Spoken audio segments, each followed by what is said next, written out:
never believed words could cut deeper than knives until one evening at a family dinner proved me wrong. The dining room was warm with the smell of my homemade lasagna, the recipe my son Thomas had loved since childhood.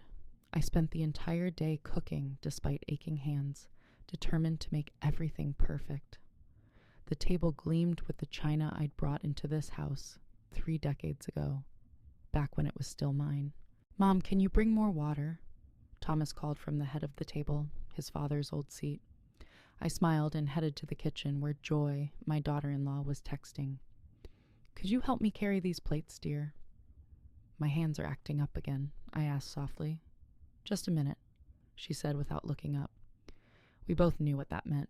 I managed on my own, as always. Conversation flowed as if I weren't there. Thomas joked with his colleagues. Joy laughed a little too loudly. The children were lost in their screens. Then Thomas's boss turned to me.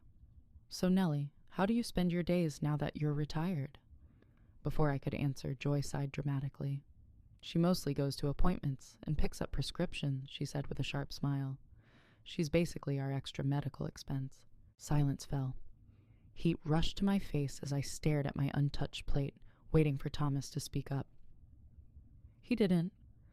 The son I raised alone after his father passed simply laughed awkwardly and changed the subject.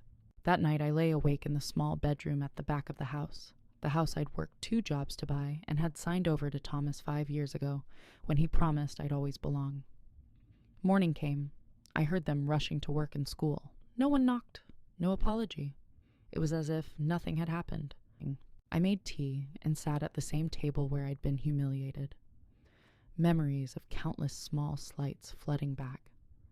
Joy rearranging my kitchen without asking. Comments about my clothes, hints that I should move to the basement so they could turn my room into a gym. I had convinced myself that family meant staying together. Now I saw the truth. I wasn't valued. I was barely tolerated. I set my cup down and felt a sudden clarity. I was 72, not finished. Years ago, my late husband started a small savings account that I'd never touched. It had quietly grown, waiting for a rainy day. The storm had arrived. I picked up the phone and dialed a number I'd saved for months. "Hello, Golden Sunset Realty? I'd like to talk about selling a house." The woman on the line sounded surprised. "Your house, ma'am." I looked around, the kitchen where I'd prepared thousands of meals, the living room where Thomas had taken his first steps, the garden I planted with my own hands. "No," I said firmly. "Not anymore. I'm glad you're here to hear my story. Stay with me until the end and tell me in the comments which city you're watching from. I'd love to see how far my journey travels." Memories came rushing back, not just from the night before, but from years of quiet dismissals. Joy rearranged my kitchen without asking. Thomas stopped seeking my opinion on family decisions. There were constant remarks about my clothes, my habits, and the cost of my medications. Once Joy even suggested I move to the basement so they could turn my room into a gym. I kept telling myself they were only words, that family was family, that staying together mattered more. But I could no longer pretend. I wasn't valued here. I wasn't respected. At best, I was merely tolerated.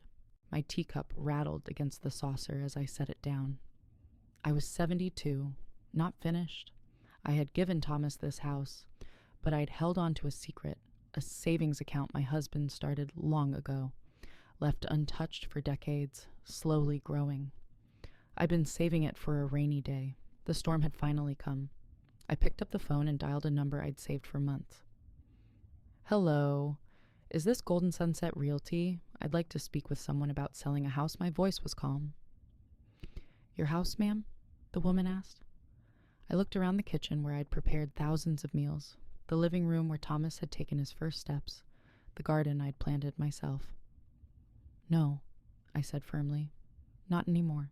The meeting with the real estate agent confirmed what I had suspected. When I signed the house over to Thomas 5 years ago, my lawyer insisted on a clause requiring my consent for any sale. I thought it a formality. Now it was my lifeline. "Mrs. Stewart, are you sure about this?" Mr. Grayson asked, peering at me over his glasses. "Once we list the property..." I'm certain, I said, surprised at my own steady voice. How quickly can we proceed? After he left, I stood in the living room, taking in every detail. The faint mark on the wall where Thomas threw a baseball at 12. The chip in the mantel from moving my old piano. The window seat where I'd read countless stories to him and later to his children. Each memory flickered like an old film, beautiful but distant. Somewhere along the way, I had become a supporting character in my own home. The dull ache in my chest told me the truth. I was lonelier here than I would be anywhere else. The house sold within a week. The market was hot, and young families wanted this neighborhood. I signed the papers with a steady hand. The new owners can move in immediately, Mr. Grayson said, handing me a cashier's check. Your new apartment is ready whenever you are. I had chosen a small place by the ocean in a community for active seniors. The brochure showed smiling people my age, walking on the beach, taking art classes, living lives far brighter than my quiet existence in Thomas's shadow. With the check deposited, I began deciding what to take. I couldn't pack everything without alerting Thomas and Joy. Instead, I chose only what mattered: photo albums from before Thomas met Joy, my jewelry, my husband's watch, the quilt my mother had made. Each evening, when I heard Thomas's car in the driveway, I emerged from my room as if nothing had changed. I listened to Joy complain about her coworkers and Thomas grumble about traffic. I helped with dinner and cleaned up afterward, all while holding my secret close. Mom, we're thinking of remodeling the kitchen this summer, Thomas said one night, not looking up from his phone. You'll need to stay with Aunt Martha for a few weeks while the work is done. I almost laughed at the irony. Whatever you think is best, dear, I answered. And we should talk about your medications, Joy added, her tone sharp. The copays are getting ridiculous. Maybe we should look into cheaper options. My blood pressure and heart medicine were apparently still an inconvenience. I just nodded. Soon it wouldn't matter. The final step came when Thomas announced they'd be away for the weekend. Jason's soccer tournament is in Philadelphia. We'll leave Friday morning and be back Sunday night. That sounds wonderful, I said, my heart beating faster. I'll have dinner ready when you return. That Friday, after they left, I called the moving company. 2 young men arrived promptly, carrying out the few boxes and pieces of furniture I'd chosen. My entire life fit into a small truck. Is that everything, ma'am? One of them asked. I looked around the house that had been my home for 30 years. Yes, I said softly. That's everything. After they left, I placed a single envelope on the kitchen counter. Inside was a short note and a copy of the sale papers. I couldn't find the perfect words, so I chose honesty. I've given all I can. Now I need to live what remains of my life. Don't try to find me. I'll contact you when I'm ready. Before walking out, I moved through each room one last time. In Thomas's childhood bedroom, now a home office, I paused at the bookshelf where a single photograph remained. It showed us at his college graduation, his arm around my shoulders, both of us glowing with pride.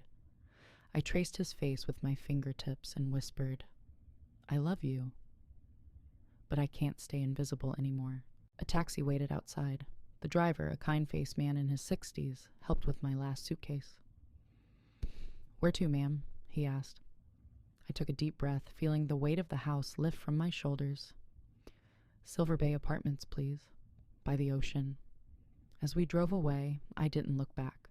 The setting sun stretched long shadows across the street, marking the end of one life and the beginning of another. For the first time in years, I felt something warm in my chest, something closer to hope than hurt. I knew that by Sunday evening my phone would be buzzing nonstop. Thomas would be shocked, then angry. Joy would be furious about losing the house. My grandchildren would be confused, but for now, I had peace.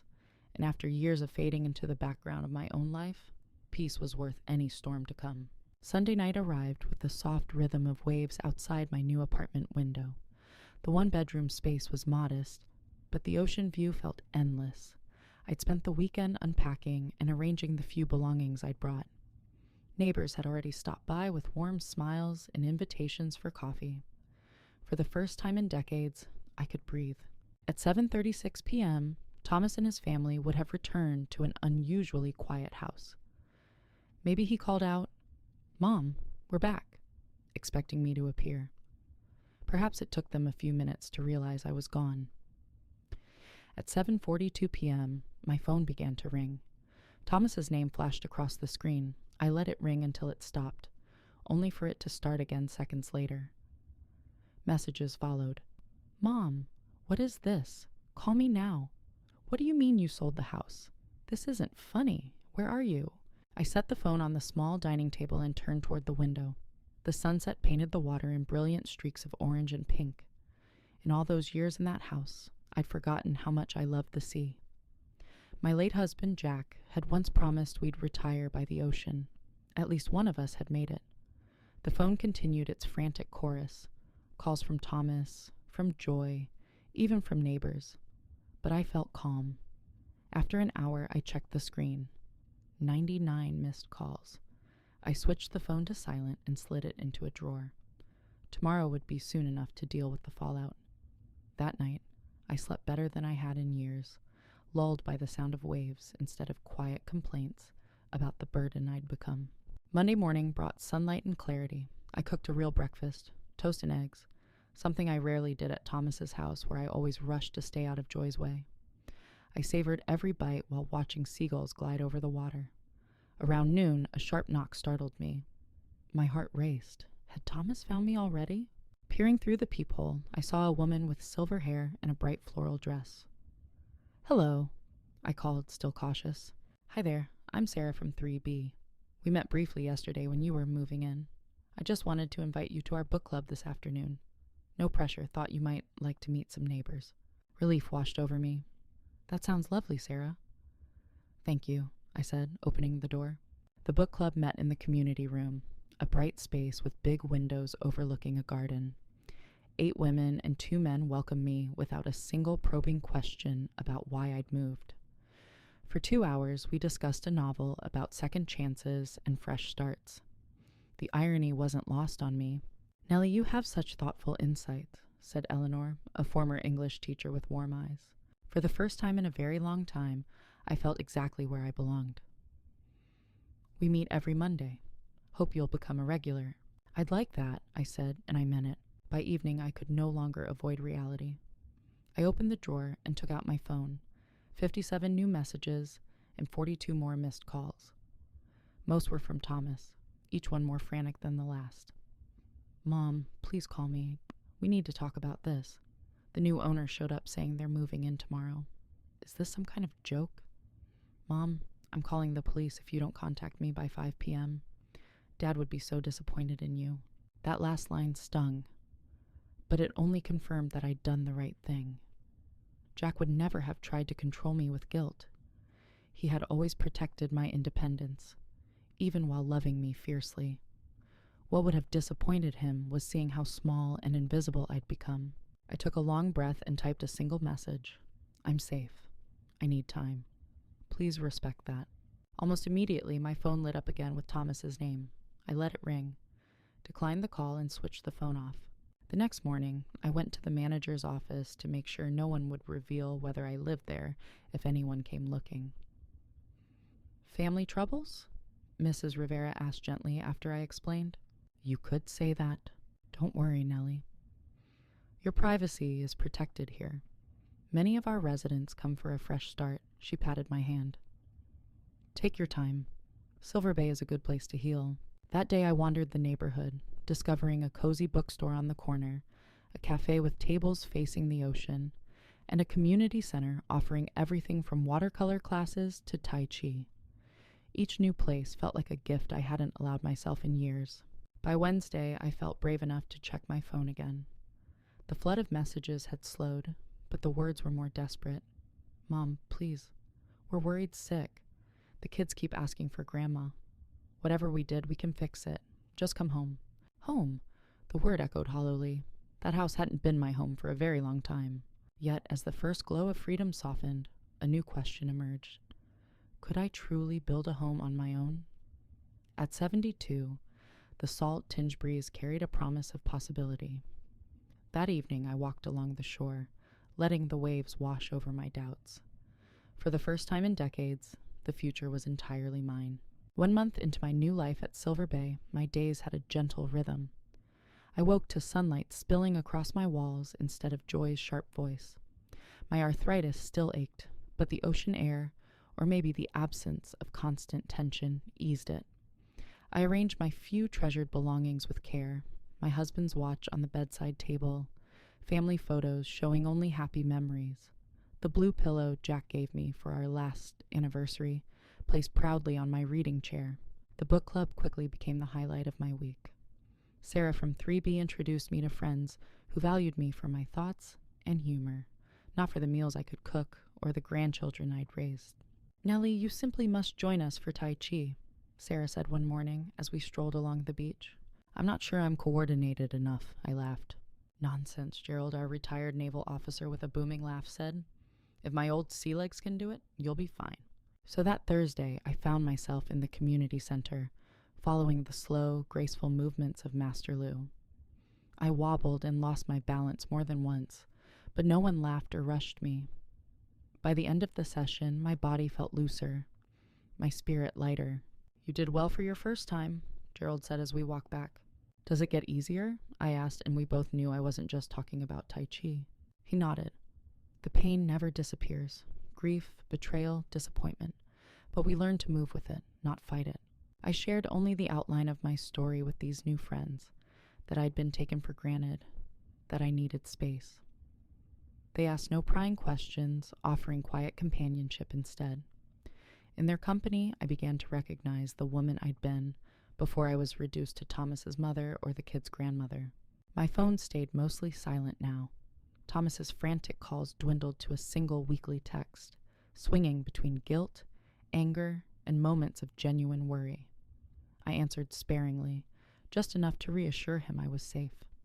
The grandchildren sent drawings and voice notes that warmed and hurt me all at once. I missed them dearly, but I wasn't ready to invite Thomas and Joy back into my life. One evening, Sarah and I shared a bottle of wine on my balcony as the sun slipped into the sea. "You know," she said softly, "healing doesn't always mean closing the door forever." I watched the horizon turn gold and thought of the road ahead. For the first time in years, the choice and the timing were mine alone. I sighed, watching the moonlight shimmer across the waves. "I know," I said quietly, "but I need to find my footing first. For too long, I defined myself by what I could do for them. I don't know who I am outside of that." "Well, from what I've seen, you're a woman with excellent taste in books, a surprising talent for watercolors, and a friend who listens deeply." Sarah lifted her glass with a warm smile. "That's a good start." The watercolor class had been Gerald's idea. I'd resisted at first, insisting I had no artistic talent, but the instructor, Margot, believed everyone could create beauty. My first attempts were clumsy, but gradually I learned to capture the changing moods of the sea, the way light transformed ordinary objects into something magical. "You have a natural eye," Margot told me one morning as she studied my painting of the harbor at sunrise. "You see what others miss." Her words stayed with me, echoing in ways I hadn't expected. Maybe that had always been my quiet gift, seeing what others overlooked.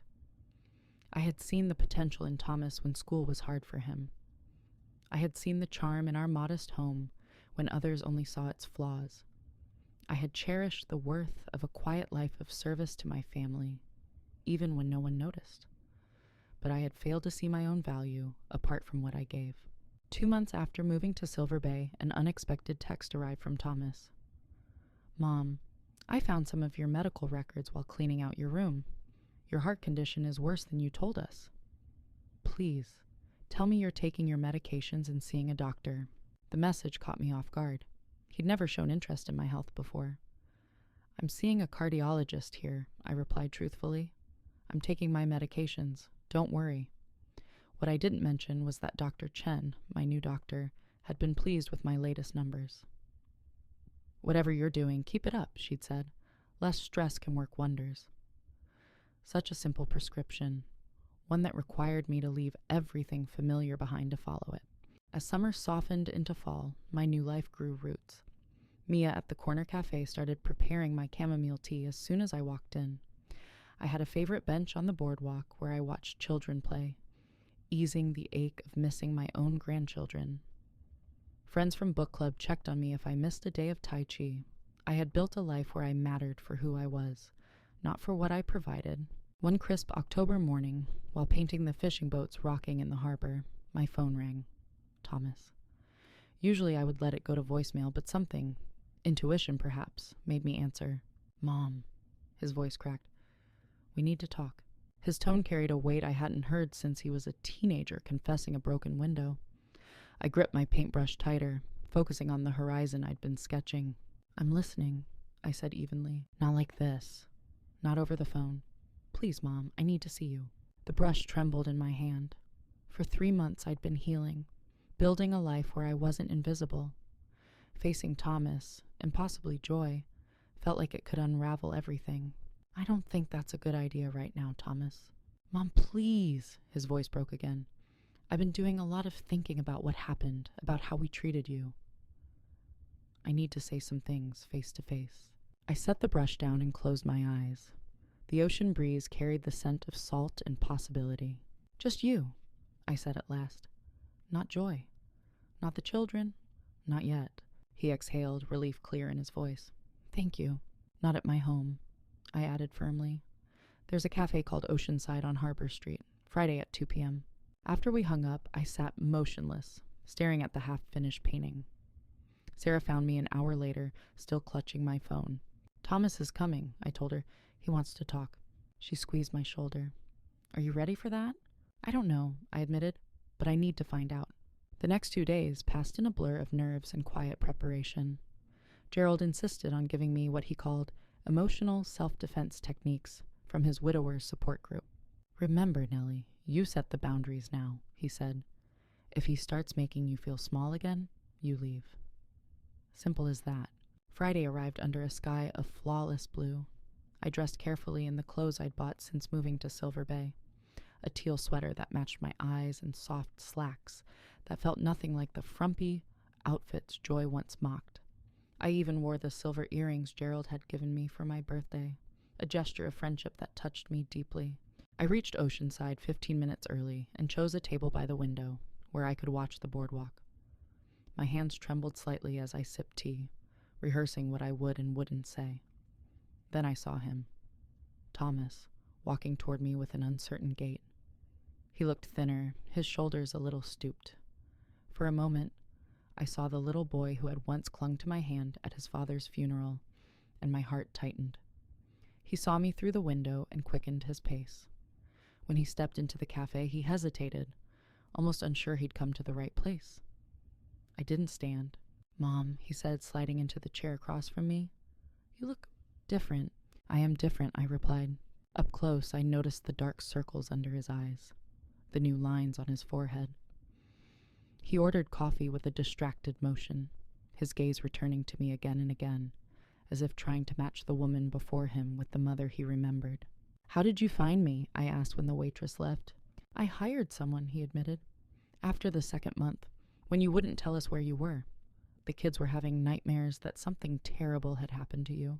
A sharp pang of guilt ran through me. I told you I was safe. You disappeared. Mom, you sold our house and vanished. Who does that? Someone who's been invisible for too long, I said quietly. His face flushed. Is that what this was about? Some kind of revenge because you felt ignored? I took a steady breath, remembering Gerald's advice. This meeting won't work if you twist my words. Thomas, I didn't come here to be attacked. He shut his mouth and drew a slow breath. I'm sorry. I don't understand how you could do this to us. To you? My voice stayed calm. I was the one treated like a burden. Thomas's shoulders slumped. Joy shouldn't have said what she did about the medicine bills. It was cruel. It wasn't just that night, I said. It was years of small cruelties. Years of being treated like an afterthought in my own home. The home I gave to you because you promised to take care of me. He stared into his coffee.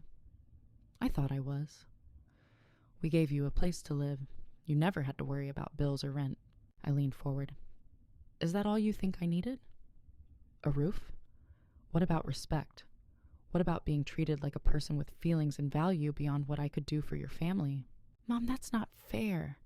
We were busy with work and the kids. Too busy to notice when I was hurting? Too busy to defend me when your wife humiliated me in front of your colleagues?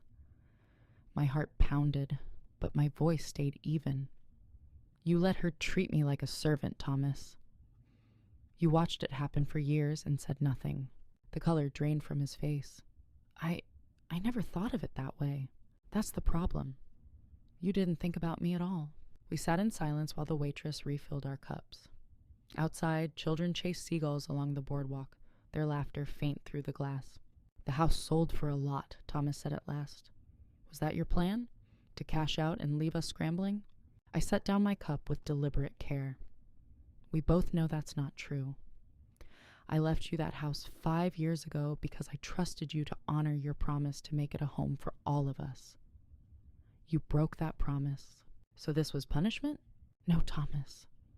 This was survival. I met his eyes. I didn't leave to hurt you. I left because staying was hurting me. Something shifted in his expression, a flicker of understanding.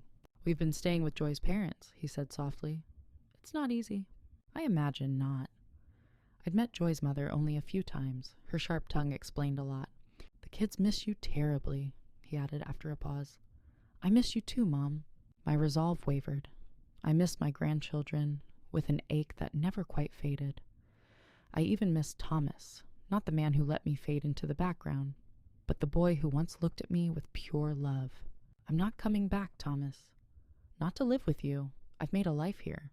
I'm not asking you to come back. He reached across the table, his hand stopping just short of mine.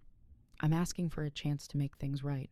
I studied his face, the face I'd memorized when he was a newborn, the face I'd comforted through childhood scrapes and teenage heartbreaks. There was real sincerity in his eyes, but I'd been disappointed too many times to trust easily. What does making things right look like to you? I asked. I don't know exactly, he admitted, but I want to try. The kids need their grandmother, and he hesitated, voice low. I need my mother. And Joy? I couldn't keep the edge from my tone. His jaw tightened. She's been difficult. This whole situation forced us to talk about how she treated you, about the example we're setting for the kids. I wrapped my hands around my teacup, letting its warmth steady me. I won't be disrespected again, Thomas. Not by you. Not by Joy. Not by anyone. I understand. He paused. Would you consider meeting the kids? They ask about you every day. The thought of seeing my grandchildren ached deep in my chest. But I needed boundaries. At a park, I said. Just them and you at first. Then we'll see. Relief softened his features. Thank you. When I returned to my apartment, Sarah was waiting on my small patio with 2 glasses of wine. Well? She asked as I settled beside her. It was a beginning, I said, accepting the glass. We're meeting again next weekend. He's bringing the children to the beach park. And how do you feel about that? I stared out at the dark, glittering ocean, its steady rhythm a reminder of how much had changed and how much was still uncertain. Hopeful, I admitted, and terrified. The reunion was both easier and harder than I'd imagined. 8-year-old Emma spotted me first, sprinting across the sand with a shriek that turned heads all along the shoreline. Grandma, Grandma! Emma's small body collided with mine, her arms wrapping tight around my waist. 5-year-old Max followed more cautiously, studying me with solemn eyes before allowing himself to be hugged. You look different, he said, fingertips brushing my new shoulder-length haircut. Do you like it? I asked, suddenly self-conscious about the style Sarah had convinced me to try. He nodded gravely. You look like a mermaid queen. The afternoon unfolded in a blur of sandcastles, ice cream, and excited stories about school and friends. Thomas kept a respectful distance, stepping in only when the children's enthusiasm threatened to overwhelm me. As the sun began to dip, Emma clutched my hand. Are you coming home now, Grandma? Thomas stiffened, but I was ready. This is my home now, sweetheart, I said gently. But I'm close by and we can see each other often. Promise? Max's lower lip trembled. I promise. Over the following weeks, a new rhythm emerged. Sunday afternoons became ours, sometimes at the beach, sometimes wandering the small aquarium near my apartment, Occasionally, a movie when my arthritis made outdoor activities tough. Thomas and I built a careful truce, each visit a single brick in a fragile new foundation. He began to listen when I spoke, to ask about my painting, to remember my doctor's appointments. Joy remained the final hurdle. For 2 months she stayed away, a distant presence in this slow reconciliation.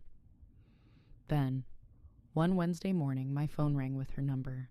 "Nellie," she said, her voice missing its usual sharpness. "I was wondering if we could talk." We met at a quiet cafe, far from the comfort of Oceanside. Joy arrived on time, dressed more simply than I'd ever seen her. Her usual armor of designer clothes and flawless makeup replaced by something understated. "Thank you for meeting me," she began, fingers tracing the rim of her coffee cup. "I've been seeing a therapist." At first I thought everything was your fault, the house, the disruption, but I was wrong. The therapist helped me see patterns in how I treat people, especially you. "Why?" I asked, the question that had haunted me for years. "What did I do to deserve it?" Her eyes filled with unexpected tears. "Nothing. You did nothing wrong.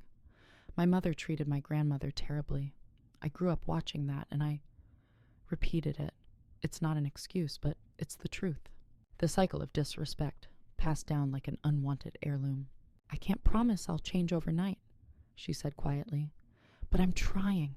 For the kids, for Thomas, because it's right." I didn't offer instant forgiveness, but I agreed to include her in our next Sunday gathering, a cautious olive branch across the fractured ground between us. 6 months after I walked away from the house that had become my cage, I hosted Thanksgiving dinner in my small apartment. Gerald helped me rearrange the furniture for a folding table that stretched from living room to kitchen. Sarah brought extra chairs and her famous cranberry sauce. Thomas, Joy, and the children arrived with pumpkin pies and slightly nervous smiles.